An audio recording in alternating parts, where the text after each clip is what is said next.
استدلال کے لیے پہلی اینٹ ہی غلط رکھ دی گئی ہے۔ میں اس سے زیادہ کوئی تبصرہ نہیں کرنا چاہتا، یہ عربیت کے بالکل خلاف ہے۔ انہوں نے یہاں یہ بحث جس سطح پر کی ہے یہ ان کے شان نہیں ہے۔ ٹھیک، میں یہ چاہتا ہوں کہ آگے بڑھتے ہوئے ہم اس فکر کے بانی جنہوں نے اس پوری تعبیر کو وجود پذیر کیا، اس فریضے کو پیش کیا، مولانا سید ابوالعلا صاحب مودودی اپنی تفسیر تفہیم القرآن میں خود سورہ شورى کی اس آیت کی وضاحت میں وہ کچھ نکات لکھتے ہیں۔ ایک سننے والے کو خیرخواہی کے ساتھ علمی انداز میں ہم یہ بھی بتائیں کہ آپ نے جو بات پیش کی ہے، کیوں آپ مولانا مودودی کے اس نقطہ نظر کو درست نہیں سمجھتے، اس کی علمی غلطی کیا ہے جس بنا پر ان کی وہ شرح، ان کی وہ وضاحت، ان کی وہ توضیح قبول نہیں کی جا سکتی؟ عربی زبان میں لفظ کے معنی کیسے متعین کیے جاتے ہیں، اس پر بحث کرنی ہو تو اس کے ماخذ کیا ہے، اس میں اہل لغت کے اقوال کی کیا حیثیت ہے، کلام عرب کس طرح پیش کیا جاتا ہے، قرآن مجید سے اگر کسی چیز کا اس بات پیش نظر ہو تو اس کا طریقہ کیا ہے، میں شرح و بسط کے ساتھ اس کی وضاحت کر چکا ہوں۔ مولانا سید ابوالعلا صاحب مودودی نے اس کے بالکل برخلاف جو طریقہ یہاں اختیار کیا ہے، اس کی تفصیلات میں آپ کے سامنے رکھتا ہوں۔ یہ حقیقت ہے کہ ہمارے ممنوع و مختوم مولانا سید ابوالعلا صاحب مودودی ایک جید عالم ہے۔ انہوں نے لفظ پر تنہا یہاں بحث نہیں کی، اس کے علاوہ بھی تفہیم القرآن میں متعدد مقامات پر الفاظ کی بحث کی ہے۔ ان کی پوری تعبیر کے لیے جس کتاب کو بائبل کی حیثیت حاصل ہے وہ قرآن کی 4 بنیادی اصطلاحیں ہیں، عبادت، رب، الہ، دین۔ ان چاروں اصطلاحات پر انہوں نے لفظی کی بحث کی ہے۔ آپ کتاب کو نکال کے دیکھ لیجئے، اس میں وہی طریقہ اختیار کیا ہے جو میں نے آپ کے سامنے اقامت دین کی بحث میں اختیار کیا، یعنی اسی طرح لغت کے حوالے دیے ہیں، اسی طریقے سے کلام عرب کے شواہد پیش کیے ہیں، ایسے ہی قرآن مجید میں اس کے کیا نظائر ہیں ان کو پیش کر کے اپنا مدعا ثابت کیا ہے۔ یہی طریقہ ہمیشہ اختیار کیا جاتا ہے، لیکن یہاں دیکھیے انہوں نے کیا کیا۔ یہ ان کی تعبیر کی سب سے بڑی بحث ہے اور سب سے بڑھ کر مستحق تھی کہ یہاں پر بھی وہ اسی طرح عربی زبان کے لغات کی مراجعت کرتے، اسی طرح کلام عرب سے استشہاد کرتے، اسی طرح قرآن مجید کے نظائر پیش کرتے۔ انہوں نے آیت نقل کی، اس کا ترجمہ کیا اور اس کے بعد دیکھیے کیا لکھا ہے۔ ان کی بات کو سمجھانے کے لیے میں آپ کی خدمت میں عرض کروں گا کہ آیت کو ایک مرتبہ پھر ذہن میں تازہ کر لیجئے۔ یعنی تمام پیغمبروں کا ذکر کر کے اللہ تعالیٰ نے یہ فرمایا تھا کہ ہم نے ایک ہی دین ان پیغمبروں کو دیا ہے، جو دین ان پیغمبروں کو دیا تھا وہی رسالت مآب صلی اللہ علیہ وسلم کو دیا گیا ہے۔ ہم نے ان کو بھی یہی ہدایت کی تھی، ہم اے پیغمبر تمہیں بھی یہ ہدایت کرتے ہیں کہ ان اقیم الدین ولا تتفرقوا فیہ، یعنی دین کو قائم کرو یا دین کو قائم رکھو، جس طرح کہ عام طور پر اس کا ترجمہ کیا گیا ہے، اور اس میں متفرق نہ ہو جاؤ۔ یہی ترجمہ مولانا سید ابوالعلا صاحب مودودی نے کیا ہے۔ اس ترجمے کو پھر وہ آگے واضح کرتے ہیں۔ انہوں نے لکھا ہے اس فقرے کا ترجمہ، یہ ان اقیم الدین کے بارے میں بات ہو رہی ہے، یعنی وہی اقامت زیر بحث ہے۔ اس فقرے کا ترجمہ شاہ ولی اللہ صاحب نے قائم کنید دین را کیا ہے، اور شاہ رفیع الدین صاحب اور شاہ عبد القادر صاحب نے قائم رکھو دین کو۔ یہ دونوں ترجمے درست ہیں۔ اقامت کے معنی قائم کرنے کے بھی ہیں اور قائم رکھنے کے بھی، اور انبیاء علیہم السلام ان دونوں ہی کاموں پر مامور تھے، قائم کرنے اور قائم رکھنے۔ قائم کرنے اور قائم رکھنے کا یہ ترجمہ 2 بزرگوں کا ہے، اس میں کوئی شبہ نہیں ہے کہ شاہ ولی اللہ کی بھی ایک بڑی حیثیت ہے، اور ترجمہ قرآن میں شاہ عبد القادر کی بھی ایک بڑی حیثیت ہے۔ لیکن کیا ہم کسی اردو ترجمے کے الفاظ سے آگے بحث کی بلا اٹھائیں گے؟ یعنی اردو ترجمہ قائم کرنے کا ہو یا قائم رکھنے کا ہو، یا تو اس کو عربی مفہوم میں لیا جائے گا، یعنی عربی زبان میں جس طرح کہ میں نے وضاحت کی اس لفظ کا مفہوم کیا ہے، یہ کس معنی میں استعمال ہوتا ہے، اس کو ہو سکتا ہے کہ ہم انہی الفاظ سے اردو میں تعبیر کر دیں. جیسے کہ جگہ جگہ ہم دیکھتے ہیں کہ نماز قائم کرو ترجمہ کر دیا جاتا ہے، لیکن نماز قائم کرو کا مطلب کیا ہے؟ مولانا سید ابو اللہ صاحب مودودی نے اس کا جو مطلب لیا ہے وہ ان کے الفاظ میں سن لیجئے. وہ یہ کہتے ہیں جب لوگ اس دین کو تسلیم کر لیں تو اس سے آگے قدم بڑھا کر پورا کا پورا دین ان میں عملاً رائج اور نافذ کیا جائے تاکہ اس کے مطابق عمل درآمد ہونے لگے اور ہوتا رہے. وہ قائم کرنے سے اور قائم رکھنے سے یہ مراد لے رہے ہیں. یہ اردو مفہوم کے لحاظ سے تو آپ اگر ان الفاظ سے کشید کرنا چاہیں تو کر سکتے ہیں، لیکن کیا یہ عربیت کے مطابق بھی ہے؟ یہ حقیقت ہے کہ ہرگز نہیں. یعنی مولانا سید ابو اللہ صاحب مودودی نے یہاں اپنے طریقے کے خلاف نہ کسی لغت کا حوالہ دیا، نہ کلام عرب سے کوئی شواہد پیش کیے، نہ قرآن مجید کے اس لفظ کے استعمالات کی نظیریں پیش نہ وہ تفسیری حوالے دی جو عام طور پہ وہ دیتے ہیں، اور نہ تفسیری حوالے دیے. یعنی ان کا عام طریقہ یہ ہے کہ وہ صحابہ کرام کی تفسیریں، اسی طرح سے صحابہ کرام کے تلامذہ میں سے بڑے بڑے تابعین کی تفسیروں کا حوالہ دیتے ہیں، اور اس کے بعد بالعموم اپنے لیے بنائے استدلال قائم کرتے ہیں. یہاں انہوں نے ان میں سے کوئی کام بھی نہیں کیا. یعنی دو ترجمے پکڑے ہیں، ایک فارسی ترجمہ اور ایک اردو ترجمہ، یا دو اردو ترجمے، اور ان میں سے قائم کرو اور قائم رکھو کی دو اردو تعبیریں لی ہیں اور اپنے سارے استدلال کی عمارت اس پر قائم کر دی ہے. میں یہ عرض کر رہا ہوں کہ یہ استدلال کے لیے پہلی اینٹ ہی غلط رکھ دی گئی ہے. ہونا تو یہ چاہیے تھا کہ وہ شاہ صاحب کے ترجمے کو بھی سامنے رکھ کے اور شاہ عبد القادر صاحب کے ترجمے کو بھی سامنے رکھ کے دیکھتے کہ عربی مفہوم میں اس سے کیا مراد لیا جا سکتا ہے. یعنی قائم رکھنے کا مطلب ہے اپنی زندگی میں برقرار رکھنا، قائم کرنے کا مطلب یہ ہے اپنی زندگی میں اس کو اہتمام سے اختیار کر لینا. قائم کرنے کے الفاظ اور قائم رکھنے کے الفاظ اردو میں اس مفہوم کے لیے بھی بولے جا سکتے ہیں. اس معنی میں لیے جائیں تو اس لفظ کا جو عربی مفہوم میں نے آپ کو بتایا ہے یہ اس کے بالکل مطابق ہو جائیں گے.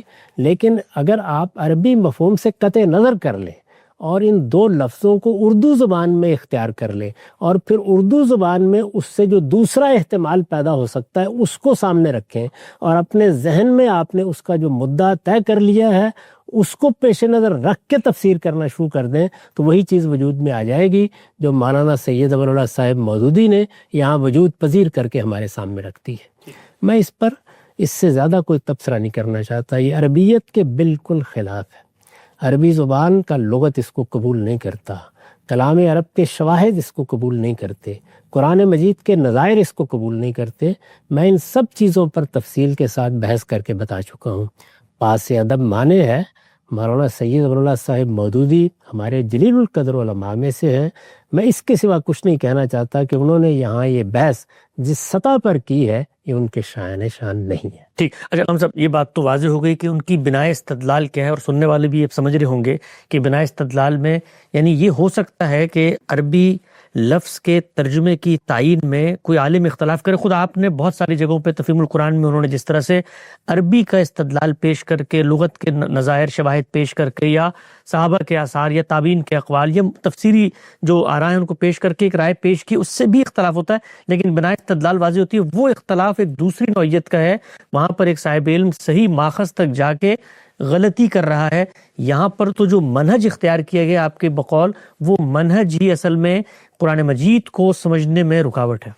یہ بڑا سوال یہاں پیدا ہوتا ہے کہ آخر انہوں نے یہ منہج اختیار کیوں کیا، یعنی ترجموں پر اپنے استدلال کی بنیادی کیوں رکھی.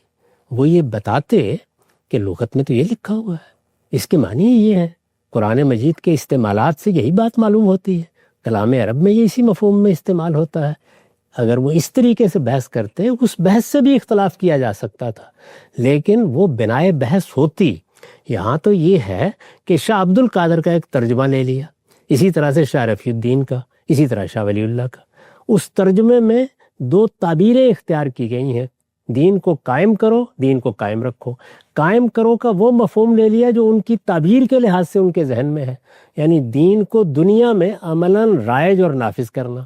اور اسی طرح قائم رکھنے سے بھی گویا اسی کا حاصل مراد لے لیا. تو اب مجھے یہ بتائیے کہ اس پر کیا بحث کی جائے، اس کی غلطی کس طریقے سے واضح کی جائے؟ یہاں تو بنا ہی اردو ترجمے پر اٹھا دی گئی ہے یا فارسی ترجمے پر اٹھا دی گئی ہے، جبکہ کسی بحث کی بنا اصل پر ہونی چاہیے۔ اور اصل کیا ہے کہ اہل عرب اس لفظ کو کس معنی میں استعمال کرتے ہیں۔ اردو زبان میں قائم کرو کہ 10 معنی ہو سکتے ہیں اور وہ میں اپنے لحاظ سے لے سکتا ہوں، لیکن جب میں اردو زبان کا کوئی لفظ اختیار کروں گا تو اس کے مدعا کی اگر مجھے وضاحت کرنی ہے یا اس سے کوئی استدلال کرنا ہے تو عربیت کو پیش نظر رکھ کے کروں گا۔ یہاں عربیت سرے سے زیر بحث ہی نہیں ہے، اس کا کوئی حوالہ ہی نہیں ہے، اس کے بارے میں کوئی بات ہی نہیں ہے۔ کیا یہ اس بات کا صریح ثبوت نہیں ہے کہ خود مولانا بھی اس بات سے واقف ہے کہ اس باب میں عربیت کی روح سے ان کی تعبیر اور ان کی شرح و وضاحت کے حق میں کوئی استدلال نہیں کیا جا سکتا؟ صاحب یہ پہلا نقطہ تو بالکل واضح ہوتا ہے کہ مولانا کی جو بناء استدلال ہے وہ در حقیقت 2 اردو تراجم کے اوپر ہے۔ انہوں نے خالصتاً لغت میں جا کے، عربی زبان کے استعمالات میں جا کے وہاں سے اس کی بنانی اٹھائی۔ آگے بڑھاتے ہیں سلسلہ گفتگو کو، 2 اور چیزیں اس پہ میں چاہتا ہوں بہر راست مولانا مودودی نے جو کچھ حاشیے میں لکھا ہے اس پر آپ کے نقطہ نظر سامنے آئے۔ وہ یہ لکھتے ہیں کہ سب سے بڑھ کر جس چیز سے تعبیر کی غلطی متصادم ہوتی ہے وہ خود رسول اللہ صلی اللہ علیہ وسلم کا عظیم الشان کام ہے جو حضور صلی اللہ علیہ وسلم نے 23 سال کے زمانے رسالت میں انجام دیا۔ آخر کون نہیں جانتا کہ آپ نے تبلیغ اور تلوار دونوں سے پورے عرب کو مسخر کیا اور اس میں ایک مکمل حکومت کا نظام ایک مفصل شریعت کے ساتھ قائم کر دیا جو اعتقادات اور عبادات سے لے کر شخصی کردار، اجتماعی اخلاقیات، تہذیب و تمدن، معیشت و معاشرت، سیاست و عدالت اور سلو جنگ تک زندگی کے تمام گوشوں پر حاوی تھا۔ مثال کے طور پہ پیش کرتے ہیں کہ بھئی جب پیغمبر آتے ہیں، جو دین ان کو دیا جاتا ہے، تو جو کچھ انہوں نے کیا اس کی روشنی میں اس کو ہم سمجھ لیتے ہیں کہ یہاں پر قائم کرنے یا قائم رکھنے سے کیا مراد ہے۔ کہ انبیاء علیہ السلام کس لیے بھیجے جاتے ہیں یہ تو اللہ کی کتاب بتائے گی، اور اس نے بتا دیا ہے کہ وہ جب بھی بھیجے گئے ہیں مبشرین و منذرین بنا کر بھیجے گئے ہیں۔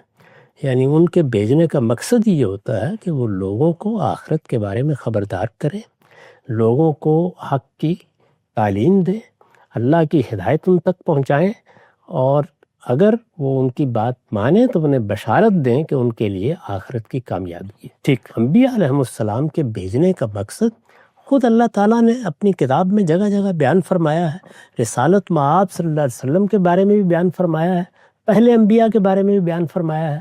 رسولوں کے باب میں یہ سنت الہی ہم اس سے پہلے زیر بحث لا چکے ہیں کہ ان کو البتہ اس لیے بھی بھیجا جاتا ہے کہ وہ اللہ کی حجت پوری کر دیں، اور جب وہ اللہ کی حجت پوری کر دیتے ہیں تو اس کے بعد اللہ تعالیٰ کا فیصلہ اسی دنیا میں صادر ہو جاتا ہے۔ وہ ایک سنت الہی کا ظہور ہوتا ہے، اس کو بھی دین کو عملاً رائج اور نافذ کرنے سے اصلاً کوئی تعلق نہیں ہوتا۔ یہ ظاہر سی بات ہے کہ اگر کسی پیغمبر کو کہیں اقتدار ملے گا تو وہ اللہ کے دین پر اسی طرح عمل کرے گا جس طرح اس سے پیچھے ہم وضاحت کے ساتھ بیان کر چکے ہیں کہ دین نے اجتماعی زندگی کے بارے میں کیا احکام دیے ہیں اور کس طرح ارباب حلوقت کو ان کا پابند کیا ہے۔ ظاہر ہے کہ پیغمبر بھی اس حیثیت سے اگر ذمہ داری سنبھالے گا تو وہ بھی ان احکام پر عمل کرنے کا پابند ہے۔ سب سے پہلے پیغمبر ہی ان پر عمل کرنے کا پابند ہوتا ہے، اسی کی وساطت سے پھر وہ ہمارے لیے اللہ کے احکام بنتے ہیں۔ تو بالکل واضح ہوا، آگے بڑھاتے ہیں۔ اگلی بات جو وہ کرتے ہیں میں وہ پڑھ دیتا ہوں، پھر سوال آپ کی خدمت رکھتا ہوں۔ وہ لکھتے ہیں کہ جو چیزیں مادی نہیں بلکہ مانوی ہوتی ہیں ان کے لیے جب قائم کرنے کا لفظ استعمال کیا جاتا ہے تو اس سے مراد اس چیز کی محض تبلیغ کرنا نہیں ہوتا بلکہ اس پہ کما حقہ عمل درآمد کرنا ہوتا ہے، اسے رواج دینا ہوتا ہے، عملاً نافذ کرنا ہوتا ہے۔ مثلا جب ہم کہتے ہیں کہ فلاں شخص نے اپنی حکومت قائم کی تو اس کے معنی یہ نہیں ہوتا کہ اس نے اپنی حکومت کی طرف دعوت دی، بلکہ یہ ہوتے ہیں کہ اس نے ملک کے لوگوں کو اپنا مطیع کر لیا اور حکومت کے تمام شعبوں کی ایسی تنظیم کر دی کہ ملک کا سارا انتظام اس کے احکامات کے مطابق چلنے لگی۔ اس طرح جب ہم کہتے ہیں کہ ملک میں عدالتیں قائم ہیں تو اس کے معنی یہ ہوتے ہیں کہ انصاف کے لیے منصف مقرر ہیں اور وہ مقدمات کی سماعت کر رہے ہیں اور فیصلے دے رہے ہیں، نہ کہ یہ کہ وہ عدل و انصاف کی خوبیاں بیان کر رہے ہیں۔ اس پر آپ کا کیا نقطہ نظر ہے کہ جب یہ زبان کے لحاظ سے کہا جائے کسی بھی چیز کے بارے میں کہ عدالتیں قائم کریں، تو جب قائم کرنے کی بات کہی جاتی ہے تو اس سے مراد تو پھر عملی نفاذ ہوتا ہے، اس پہ آپ کیا کہیں گے؟ اس میں کیا شبہ ہے کہ جو چیز بھی کہی جائے گی اسی کا اہتمام ہوگا۔ جب عدالت قائم کرنے کے لیے کہا جائے گا تو عدالت کے بارے میں میرا کیا تصور ہے، میں عدالت سے کیا چیز مراد لیتا ہوں، اسی کا اہتمام ہوگا، اسی کو قائم کیا جائے گا، اسی کے لیے تمام سرگرمیاں ہوں گی۔ اسی طریقے سے اگر عمارت قائم کرنے کے لیے کہا جائے گا تو عمارت کیا ہوتی ہے میں جانتا ہوں۔ تو یہاں اصل میں یہ عدالت اور عمارت کا مصداق ہے جس کی بنیاد پر آپ جو تقریر چاہیں کر لیں، اس کا قائم کرنے سے کوئی تعلق نہیں ہے۔ قائم کرنے کا ایک اردو مفہوم ہے اسی کو وہ آگے بڑھا کے یہ مثالیں دیتے چلے جا رہے ہیں. اور قائم کرنے کا اقامہ یقیم میں ایک عربی مفہوم ہے، اس کی میں نے وضاحت کر دی. کسی چیز کا اہتمام کرنا، کسی چیز کا حق ادا کر دینا، اس کی پوری حفاظت کرنا، یہ چیزیں ہیں جو اقامہ یقیم کے فعل سے مراد لی جاتی ہیں. یہ بھی واضح ہو گئی بات. اچھا غام صاحب، انہوں نے اس پر بھی بحث کی آگے کہ یہ جو دین ہمارا آیا ہے یہ محض چند احکامات کا مجموعہ نہیں ہے، کوئی دعوت کی بحث کتاب نہیں ہے، بلکہ اس کے اندر ایک منظم شریعت بھی دی گئی ہے، ایک لائحہ عمل بھی دیا گیا ہے، کچھ عملی چیزیں بھی ہیں. اب وہ یہ کہتے ہیں کہ اگر وہ عملی چیزوں کو نافذ نہیں کیا جائے گا تو پھر اس کا مطلب دین پوری طرح قائم ہوئی، دین پہ عمل درآمد ہی نہیں ہو سکا. تو وہ عملی چیزیں بھی نافذ ہوں گی. تو اب یہ جو آپ نے پورا تصور پیچھے پیش کیا اسلام اور ریاست کی بحث میں بھی اور خود اس آیت کے ضمن میں بھی، کہ جو دین اللہ نے دیا ہے وہ عمل سے متعلق ہو تو عمل کی دنیا میں روبہ عمل ہوگا. اس کے لیے مولانا نے جو تعبیر اختیار کی ہے اس کے بغیر بھی پورے دین پر ہم بھی عمل درآمد کریں گے، معاشرہ بھی کرے گا، حکمران بھی کرے گا. تو جو دین کے عملی احکامات ہیں وہ سوسائٹی سے متعلق ہوں گے تو وہاں ظہور پذیر ہونا خود اس آیت کا تقاضا ہے اپنی ذات میں. یعنی یہ آیت تو یہ بتا رہی ہے کہ جو کچھ بھی دین میں تم سے کہا گیا ہے، جیسے کہ میں نے اس کو تعبیر کیا کہ ماننے کی چیزیں مانو، اور جن پر عمل کرنے کے لیے کہا گیا ان پر عمل کرو. وہ عمل کرنے کی چیزیں اگر میری ذاتی زندگی سے متعلق ہیں تو میں ان پر عمل کروں گا. وہ اگر مسلمانوں کے ارباب حل و عقد سے متعلق ہیں تو وہ ان پر عمل کریں گے، ان کے حکمرانوں سے متعلق ہیں تو وہ اس پر عمل کریں گے، ان کے پورے معاشرے سے متعلق ہیں تو وہ اس پر عمل کریں گے. میں نے پوری وضاحت کے ساتھ یہ بتایا ہے کہ دین جب کوئی حکم دیتا ہے تو سب سے پہلے یہ طے کیا جاتا ہے کہ اس کا مخاطب فرد ہے. اگر فرد مخاطب ہے، جیسے کہ نماز پڑھو یا نماز کا اہتمام کرو یا نماز قائم کرو، تو فرد اس حکم کا مکلف ہو گیا ہے. اس کے مخاطب کسی شخص کے اولیاء ہیں، اس کے اعزاء اقربا ہیں، تو ظاہر ہے کہ وہ اس کے پابند ہیں کہ وہ اس کا جنازہ پڑھے. اگر جنازے کا حکم دیا گیا ہے، تجہیز و تکفین کی ہدایت کی گئی ہے تو تجہیز و تکفین کرے. کوئی حکم اگر مسلمانوں کی پوری جماعت کو دیا گیا ہے تو ان کے ارباب حل و عقد مخاطب ہوں گے. اور میں نے یہ بتایا ہے کہ ہمارے دین میں بہت سے احکام ارباب حل و عقد کو دیے گئے ہیں، ان پر ہم وضاحت کے ساتھ گفتگو کر چکے ہیں. وہاں دین پر عمل کرنا زیر بحث ہے، اور اقامت دین میں رائج اور نافذ کرنا زیر بحث ہے. یعنی کیا لوگوں کو پابند کیا جائے گا؟ لوگوں کے ساتھ جو معاملہ کرنا ہے وہ ہمارے دین میں طے ہے. وہ دعوت ہے، وہ تبلیغ ہے، وہ تلقین ہے. آپ نے عمل کرنا ہے. حکمران کی حیثیت سے بھی دین کے مخاطب وہ لوگ ہیں جن کے ہاتھ میں کسی قوم کی زمام اقتدار ہے، ان کو عمل کرنا ہے. تو عمل کرنے ہی کی تعبیر موزوں ترین تعبیر ہے، وہی حقیقت کو بیان کرتی ہے. یہ دوسری جتنی تعبیریں ہیں جس طریقے سے برآمد کی گئی ہیں اس کا نتیجہ بھی غلط نکلا ہے، اور پھر اس کا ایک حاصل بھی ہوا ہے، اور وہ یہ کہ اس میں ہر فرد کو اس کا مکلف ٹھہرا دیا گیا ہے کہ وہ یہ جدوجہد کرنے کے لیے میدان میں نکلے. خود دیکھ لیجئے کہ اللہ تعالیٰ کے دین میں اسی طرح کی ذمہ داریاں لوگوں پر ڈالی جاتی ہیں. تو قرآن مجید جس طریقے سے بات بیان کرتا ہے، جس طرح لوگوں کو متعلق کرتا ہے، وہ سب ہم بیان کر چکے ہیں، اس کو دہرانے کی ضرورت ہے. ڈاکٹر بالکل واضح ہوگا. ہم سب آخری سوال اس پوری بحث پر، اور وہ سوال ایک عقلی سوال کے طور پہ پیش کیا جاتا ہے.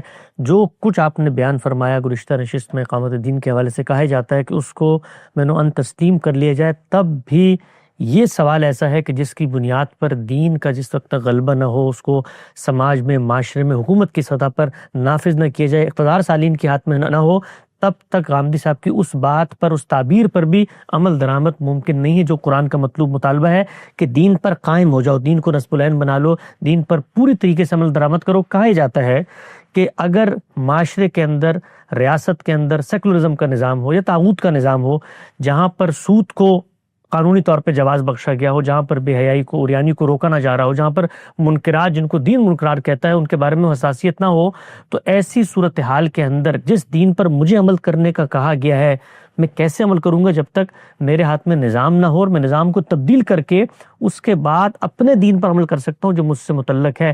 اس سوال کا آپ کے پاس کیا جواب ہے کہ عالمی طور پر جب تک آپ کے پاس اقتدار نہیں آتا تو وہ دین جو فرد سے بھی متعلق ہے کہا جاتا ہے اس پر بھی عمل درآمد نہیں ہو سکتا؟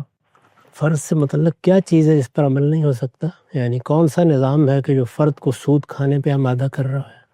کون سا نظام ہے جو زبردستی کہتا ہے کہ تم شراب پیو؟ کون سا نظام ہے کہ جو مجھے یہ کہتا ہے کہ تم سور کھاؤ؟ یہ سارے احکام مجھ سے متعلق ہیں، میں ہر جگہ ان سے اجتناب کر سکتا ہوں. اسی طرح سے وہ چیزیں جو میرے معاشرے سے کے بارے میں ہیں، ان میں معاشرے کو دیکھوں گا، کون سے معاشرے میں رہ رہا ہوں. اگر وہاں غیر مسلم ہیں تو ان کو دین کی دعوت دوں گا، وہ اگر اس دعوت کو قبول کر لیں گے تو پھر ان کے لیے دین کے احکام اللہ کے احکام بن جائیں گے، وہ بھی ان کے اسی طرح پابند ہوں گے۔ اگر وہ مسلمان معاشرہ ہے یہ دیکھوں گا کہ لوگ دین پر عمل کیوں نہیں کر رہے، ان کو دعوت دوں گا، پیغام پہنچاؤں گا۔ اس سے کس نے روکا ہے؟ سوال یہ ہے کہ یہ ذمہ داری میرے ہی ہاتھ میں آئے گی اور میں اقتدار کی مسند پر بیٹھوں گا تو اس کے بعد دین پر عمل کرنا میرے لیے ممکن ہوگا۔ ان چیزوں کا باہمی ربط کیا ہے، ذرا واضح فرمائیے۔ ٹھیک، اور اگر غام صاحب کوئی حکومت ریاست ایسی ہوتی ہے جو مثال کے طور پہ پرسیکیوشن کرے، آپ کو آپ کے دینی عقائد پہ کھڑے نہ رہنے دے، تو اس کے لیے دین نے الگ سے الگ جگہ پر الگ ہدایات دی ہیں کہ پھر وہ تو ظلم و عدوان و پرسیکیوشن بن گیا، اس کے لیے پھر الگ حدود و شرائط ہیں، تو وہاں کی ذمہ داری وہاں پر زیر بحث آئے گی جہاں پر عملاً اس طرح کی کوئی چیز ہو بھی چکی ہے۔ ایسا ہوگا تو اس میں بھی ہمارے دین نے بتا دیا ہے کہ تم لوگوں کو دعوت دو گے، پیغام پہنچاؤ گے، اگر وہ جبری طور پر تمہیں دین سے روکتے ہیں تو تم اللہ کی زمین میں ہجرت کر کے کہیں نکل جاؤ گے۔ دین میں وہ ساری باتیں اپنے اپنے محل پر اپنے موقع پر بتا دی گئی ہیں، اور دین میں غور و فکر کرنے کا یہ طریقہ ہی نہیں ہے کہ اس طرح کی اپنی کوئی منطق چھانٹنے کی کوشش کی جائے۔ اللہ تعالیٰ نے ہر صورتحال کے بارے میں متعین طور پر بتا دیا ہے کہ اس میں مسلمانوں کو کیا کرنا ہے۔ نقطہ بالکل واضح ہو گیا۔